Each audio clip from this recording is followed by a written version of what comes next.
Across here you can see the remnants of a road that'll come into the back of the house and allow access to the property. It'll be shelved out with many loads of dirt.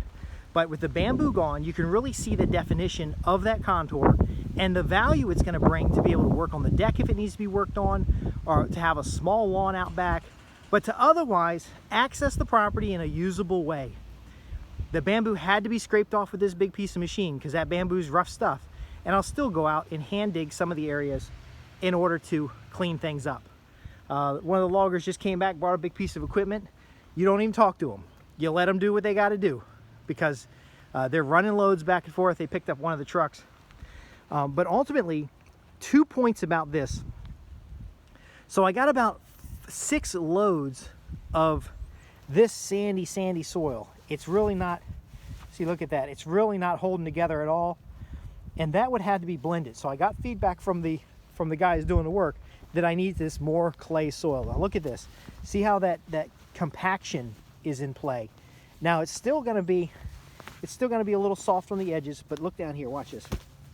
Watch that, how that stays in place. Now you got a lot of equipment on top of it, but this level shelf is going to go all the way across to the other side.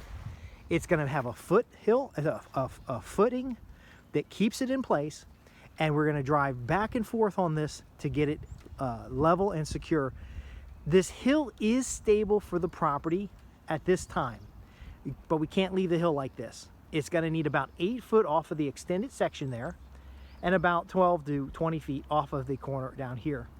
I need to be able to carefully drive a truck all the way across to the other side, and there's more trees coming down.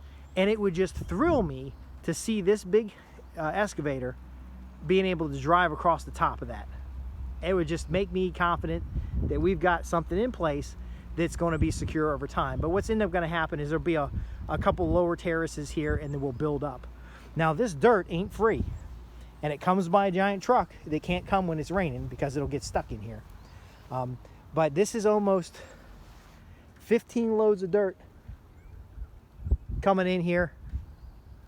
I got to stop a car that's coming up here.